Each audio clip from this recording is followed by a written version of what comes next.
Hello everyone, what's up? Meenakshi here. Welcome back to my channel. I hope you guys are doing great and welcome to the 5th episode of our skincare basic series. आप में से जो लोग यहाँ पर पहली बार आए हैं और बिल्कुल नहीं जानते हैं सीरीज के बारे में, प्लीज आप इस वीडियो का डिस्क्रिप्शन बॉक्स एक बार जरूर रेफर करें. But just to tell you briefly, इस सीरीज में हम हर हफ्ते एक एपिसोड करते हैं जहां पर कि हम स्किन केयर से रिलेटेड उन बेसिक सी बातों को समझने की कोशिश करते हैं जो बिगिनर्स के समझ में बिल्कुल नहीं आती, just because there is so much of information overload all over the internet and it can get confusing for them to understand their skin type related issues, their skin types and accordingly सही products अपने लिए कैसे choose करें, कौन सा serum कब use करें and all of those things. So I'm sure आपको एक brief overview इस series का मिल गया होगा and for further details अगर आप चाहते हैं तो इस series से related बाकी जो वीडियो के links होंगे इस वीडियो के description में मैं आपको provide कर दूंगी. Okay, so let's begin today's video. पिछले वीडियो में हमने बात की थी different type of skin care active ingredients के बारे में, डिफरेंट सेरम्स के बारे में, और आज के वीडियो में हम बात करेंगे वो पॉसिबल क्या कॉम्बिनेशंस हो सकते हैं जिसमें कि आप एक टाइम पर एक से ज्यादा सेरम्स को साथ में मिक्स कर सकते हैं. और इससे अगला जो एपिसोड होगा वहां पे हम बात करेंगे कि कौन से ऐसे कॉम्बिनेशंस हैं जो आपको बिल्कुल भी नहीं करने चाहिए जिसकी वजह से आपकी स्किन पे नुकसान हो सकता है. सबसे पहले तो ये समझते हैं कि कितना जरूरी है हमारे लिए कि हम एक टाइम पर दो सेरम्स को मिक्स करें. नाउ मिक्सिंग और लेयरिंग दो अलग चीजें होती हैं. मिक्स होता है लिटरली दोनों चीजों को एक साथ मिक्स करके लगा लेना, which is absolutely strict no. आपको बिल्कुल ये नहीं करना चाहिए क्योंकि दोनों ही सेरम्स के जो केमिकल कॉम्पोजिशंस होते हैं वो काफी अलग होते हैं और साथ में मिक्स करने से वो मेसअप हो जाएंगे. And if it was that easy then obviously हर प्रोडक्ट को मिलाकर एक ही प्रोडक्ट होता और डिफरेंट प्रोडक्ट्स होते ही नहीं. दूसरा क्वेश्चन है अबाउट लेयरिंग, यानी बैक टू बैक दो चीजों को लगाना. क्या हम दो डिफरेंट स्किन केयर एक्टिव्स को या सेरम्स को बैक टू बैक लगा सकते हैं कि नहीं? अब आप अक्सर लोगों को सुनेंगे कहते हुए कि एक सेरम को आप मॉर्निंग में लगाओ और एक को आप नाइट में लगाओ. तो अगर हम इन दोनों को अलग अलग टाइम पे भी सही लेकिन यूज कर ही रहे हैं तो हम इनको एक साथ यूज क्यों नहीं कर सकते? उसके कुछ रीजंस हैं जो मैं आपको बताती हूँ. सबसे पहले तो अगर आप बिल्कुल ही कॉन्फिडेंट हैं, अगर आप क्वालिफाइड हैं, आपको इतनी नॉलेज है कि आपके सामने दो बॉटल्स रखी हों और आप उनको पूरा पढ़ के एग्जैक्टली बता सकें कि केमिकली कंपैटिबिलिटी दोनों के इंग्रेडिएंट्स की आपस में है कि नहीं है, तो आप एक टाइम पे 10 सेरम्स भी लगा सकते हैं. पर मैं आपको कहूंगी कि इतने एफर्ट मारने की बिल्कुल जरूरत नहीं है. सेफ तरीका ये है कि एक चीज को आप मॉर्निंग में और एक को आप नाइट में लगाइए. एक टाइम पर दोनों को बैक टू बैक मत लगाइए. मेनली इसके 3 रीजंस हैं जो मैं आपको बारी बारी से बताती हूँ. उसके बाद obviously by the end of this video मैं आपको वो पॉसिबल कॉम्बिनेशन जरूर बताऊंगी जिनके बारे में मैं 200% कॉन्फिडेंट हूं कि उनको साथ में यूज किया जा सकता है. बट उसके पहले मैं आपको एक बार बस मेरा व्यू बताना चाहती हूँ इस पूरी चीज के बारे में.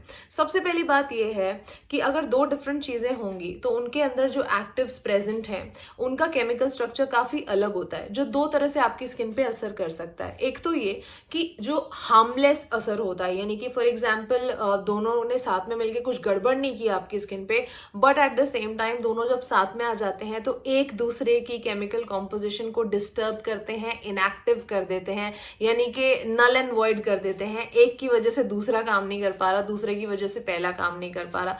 जब इनएक्टिव हो जाएगी इक्वेशन तो भी उसका कोई मतलब नहीं है, यानी हार्म तो नहीं हो रहा स्किन पे but at the same time कोई फायदा भी नहीं हो रहा है. तो फिर आप अपने पैसे भी क्यों वेस्ट कर रहे हैं? दूसरा पॉसिबल रिएक्शन ये आ सकता है कि क्योंकि दोनों की केमिकल कंपैटिबिलिटी नहीं है इसलिए कोई नुकसान यानी कि एडवर्स इफेक्ट भी स्किन पे हो सकता है. नाउ तीसरा जो मेन रीजन होता है वो होता है पीएच कंपैटिबिलिटी. आप सब जानते हैं हमारी स्किन का एक पर्टिकुलर पीएच है. हर स्किन केयर प्रोडक्ट्स के डिफरेंट पीएच लेवल्स होते हैं. फॉर एग्जांपल क्लेंजर्स के यानी फेस वॉशेस के अलग होते हैं, मॉइस्चराइजर्स के, सनस्क्रीन्स के, हर चीज का एक अलग पीएच होता है. Same applies to skin care actives also. For example something as vitamin C will have a pH level between let's say 2.6 to 3.2 के बीच में. फिर आप एक लेवल ऊपर चले जाएं तो AHAs और BHAs का पीएच होता है 3 से 4 के बीच में.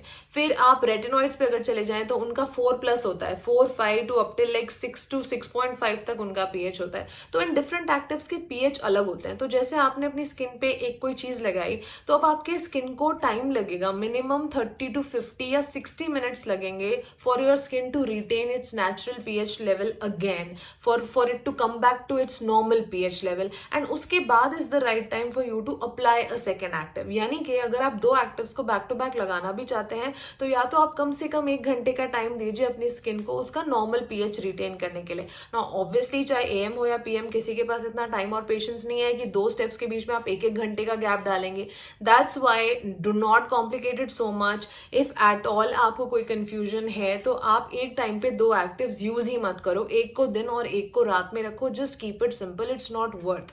सो इन अ नटशेल घूम फिर के बात ये है कि अगर आप 200% श्योर हैं, अगर आप क्वालिफाइड है, नॉलेजेबल है, आप 200% श्योर है कि ये 2 सही एक्टिव्स हैं जिनको साथ में यूज करके मुझे कोई प्रॉब्लम ऐसा होगी नहीं, तो यस, आपको ऑब्वियसली जो बेनिफिट्स है दोनों सेरम्स के वो आपको फास्टर और क्विकर रिजल्ट्स देंगे, अच्छे रिजल्ट्स देंगे, बट उसके लिए आपका नॉलेजेबल होना बहुत जरूरी है। और अगर आपको नॉलेज नहीं है तो don't bother, just keep it very simple, keep one thing at day time and one thing at night time. ये एक जनरल गाइडलाइन थी जो मैंने इसलिए दी ताकि अगर आप किसी पॉइंट पे जाके कंफ्यूज होते हैं तो खुद को ओवर स्ट्रेस ना करें, just leave it out. But having said that, मैं आपको अभी कुछ ऐसे possible skin care actives combination भी बताने वाली हूँ जो साथ में यूज करना काफी सेफ होता है, आप इजीली इनको यूज कर सकते हैं। मैं आपको सिर्फ वो कॉम्बिनेशंस बता रही हूँ जिनके बारे में मैं 100% कॉन्फिडेंट हूँ that I am advising you the right thing.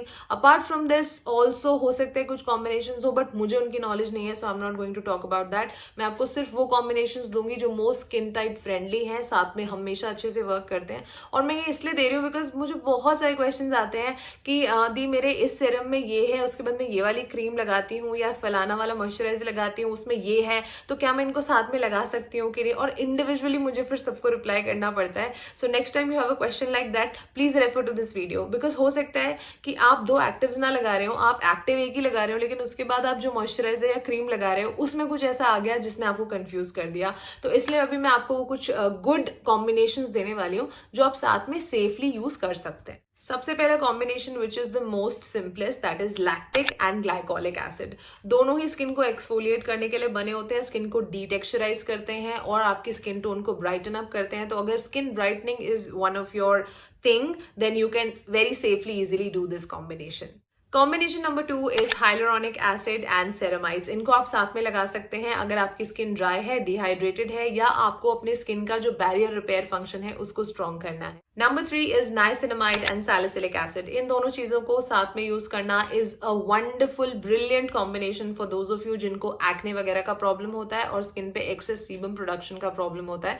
तो अगर आप नाइसिनामाइड और सैलिसिलिक एसिड साथ में यूज करते हैं तो आपके एक्ने भी काफी हद तक कम हो जाएंगे और धीरे धीरे उनके जो निशान है वो भी चले जाएंगे। Combination number 4 is peptides and vitamin C. अगर आप इन दोनों को साथ में यूज करते हैं तो आपकी स्किन को बहुत सारे एंटीऑक्सीडेंट्स मिलते हैं जिससे कि सन प्रोटेक्शन भी आपको मिलता है, साथ में आपकी स्किन में कोलाजन भी बूस्ट होता है। Combination number 5 is peptides and retinoids. अगर आप इन दोनों को साथ में यूज करते हैं तो आपको एंटी एजिंग बेनिफिट्स भी मिलेंगे। साथ में रेटिनॉइड्स यूज करने की वजह से अगर आपकी स्किन थोड़ी ड्राइनेस एक्सपीरियंस कर रही है तो peptides will also help to nourish your skin. Combination number 6 is hyaluronic acid and retinoids. साथ में यूज करने से आपकी स्किन में इलास्टिसिटी बनी रहेगी, आपको एंटी एजिंग बेनिफिट्स भी मिलेंगे, साथ साथ आपकी स्किन में हाइड्रेशन रहेगी और स्किन आपकी प्लम्प रहेगी। Combination number 7 is vitamin C with ferulic acid. जब आप इनको साथ में यूज करते हैं तो आपको फोटो डैमेज से काफी प्रोटेक्शन मिलता है और आपकी स्किन ब्राइट और यंग दिखती है। Next combination is vitamin C and vitamin E. अगर आप इन दोनों को साथ में यूज करते हैं तो जो फ्री रेडिकल डैमेज होता है उसको आप न्यूट्रलाइज कर सकते हैं। नाउ बहुत पहले लोगों को कंसर्न होता था कि शायद इन दोनों को साथ में यूज करना अच्छा आइडिया नहीं है, लेकिन लॉजिक इज दोनों को साथ में यूज करना टेक्निकली बहुत अच्छा आइडिया है, लेकिन कुछ ऐसे लोग होते हैं, सिलेक्टेड लोग होते हैं जिनको विटामिन ई सूट नहीं करता कई बार।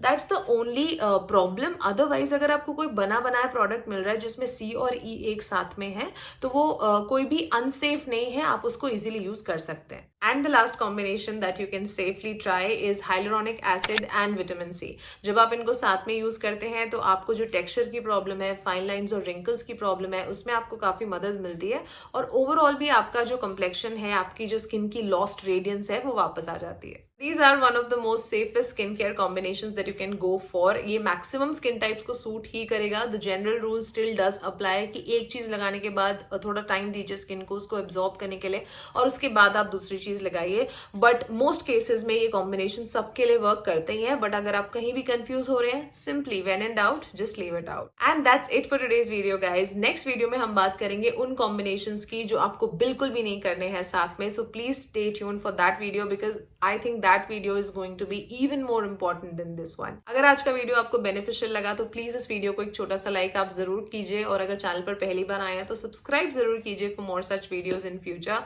मैं आपसे बहुत जल्दी मिलूंगी अपने नेक्स्ट वीडियो में। Till then take good care of yourselves. I love you all and stay beautiful.